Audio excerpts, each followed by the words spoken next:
I'm Brogen Hayes and you're watching One to Watch, the video review show where I tell you what one film to watch in Irish cinemas this week.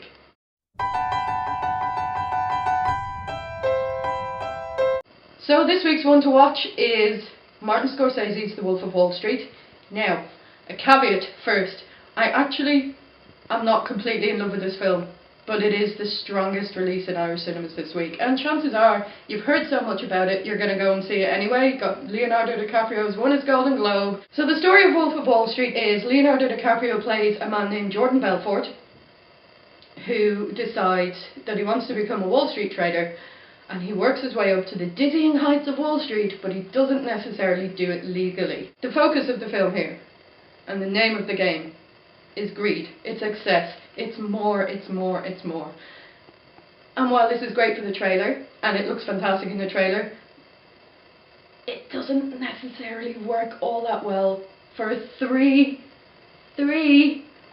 film. It turns into the film, once he kind of reaches the heights of success, it just runs along on one note for the entire film, and just the conversations, like there's whole conversations about quaaludes and the highs that they're going to get and the merits of dwarf tosses in the office. There's a marching band in the office at one point. It's just excess, more, and that's great if there was a strong script to go with it and a strong character in Jordan Belfort. I mean, he is the heart and soul of the film, but he's never really rounded out to be a fully human character, and this is the problem. Leonardo DiCaprio gives the finest physical performance of his career. If you've seen the trailer, you've seen him giving it all of this, dancing in the trailer. It's the most physical role that he's ever done. There are some fantastic scenes where he's completely out of his mind and loses the use of his legs. Brilliant. But he's manic, he's frenzied, and it's just go, go, go all the time, and this does not necessarily make a good character.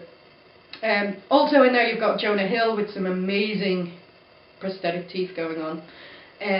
You've got Jean Dujardin, Matthew McConaughey is in there. I mean, the cast is fantastic. It just runs along on one note and it never kind of follows a nice arc to tell you the whole story of the film, sadly. That said, it's an enjoyable ride, but at 3 hours you will be feeling the time by the end of it.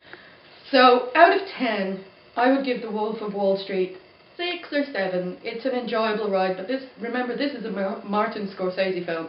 There's very little redemption for the characters, there's very little growth or development within the characters, and that really brings it down into the level of mediocre Scorsese, which for anybody else would be fantastic filmmaking, but for Scorsese, it's not great, to be honest. So this week's One to Watch is The Wolf of Wall Street, and until next week, I've been Brogen Hayes, and this has been One to Watch.